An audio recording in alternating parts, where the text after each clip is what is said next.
Hey guys, do you know what is the main challenge when you are going to learn something on the design patterns? That's actually your mindset. We always think it's not my cup of tea. But trust me guys, if I can do it, so you can. So let's join me today to crack the code for another design pattern, and this time it's abstract factory. Happy learning. So first get into the what is abstract factory. So abstract factory design method is a creational design pattern again. I mean, if you remember in the last episode, we have discussed about factory pattern, right? So this is another layer ahead. So there is another layer of abstraction top of that we have discussed last time. And that's why it's called factory of factories. Okay. And this actually provides you the implementations with a framework that allows us to create factory of related objects for set of families. So that means where we are talking about the classes and subclasses, they might be belong to the same set of families. So in the last episode under factory pattern, part of the example, we created one employee class, and there were 3 subclasses, if you remember that, like HR, admin, and finance. So far it's good, and we achieved that through factory pattern, the object creation part. Now just think another layer of complexity. How? Let's say now each of these subclasses now have 2 types of employees, full-time and part-time. Now you can see, right? I mean, the complexity is getting increased for the similar set of families. In that case, then how we can proceed with object creation? The answer for this is abstract factory. So stay tuned. I'll show you something in the example that I always provide you in my all the sessions. So let's take this example. Let's say that we are having 2 types of cars like sedan and SUV. Okay. Now, under this, we are having different types of cars like Corolla and Vento. And similarly, under SUV, we are having Fortuner, Tiguan. Okay. So far this is good. But if you see here that there is another layers of complexity, that this Vento and Tiguan belongs to Volkswagen, and similarly for Corolla and Fortuner, they belongs to Toyota. Now just consider this whole landscape and just think how you can going to create the objects for these different types of classes. And but we are having that abstract factory here that will help us to create these objects seamlessly. So I'll show you through some coding also, and just stay tuned. So here is the demo for us today. If you'll see this implementation, you can see here that I have created 2 interfaces. One is for sedan, another is for SUV. And under this sedan interface, there is one method like define sedan specification, and for SUV, define SUV specification. Okay. Below there, you can see the implementation.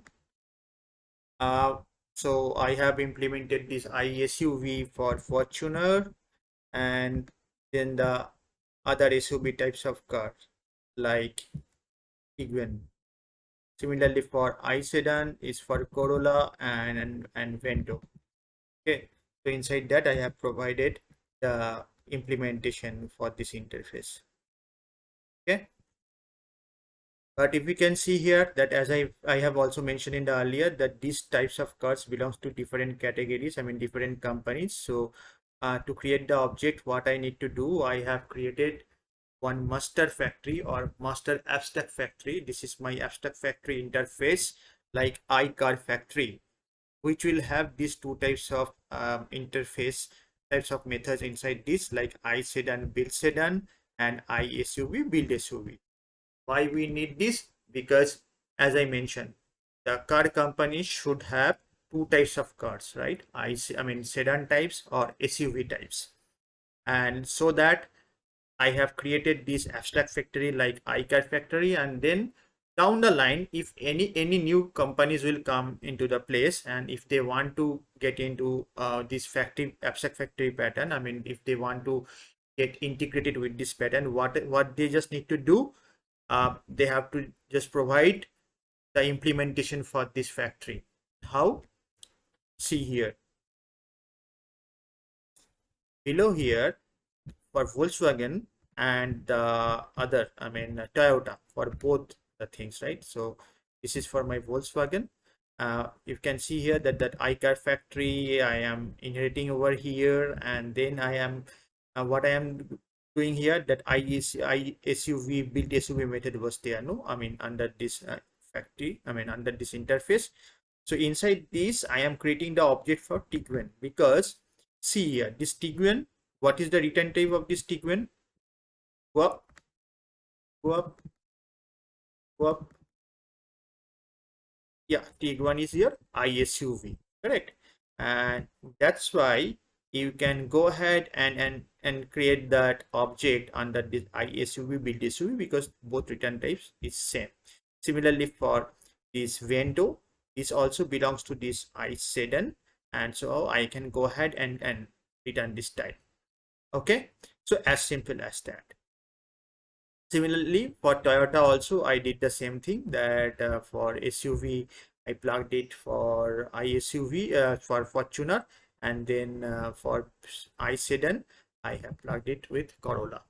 Okay, so underneath it the client program will looks like this, that I have created first one factory object, and that's factory of this is type of Toyota.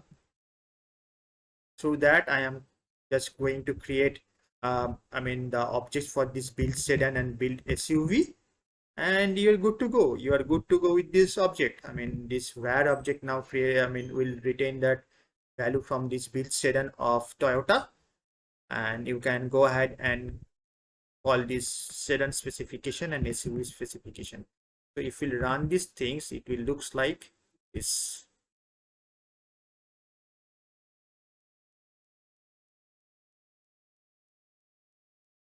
Come on, see here. I think you are now clear about this abstract factory, is not it? So guys, always keep in mind few points as a recap. So first thing is that when you are going to create the objects for similar set of families, this might be your approach. Here you can see that everything is configurable under the client program that I have shown you. It's like that one object is not going to impact the other. So in other way, you are promoting the consistency among these objects. And most importantly, with this approach, you are isolating the client code from the implementation classes. That means the dependency between these classes are very, very less. Got it? So guys, this is all for today. I hope you have enjoyed this thing.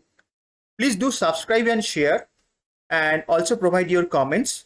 That will really help me for the upcoming sessions.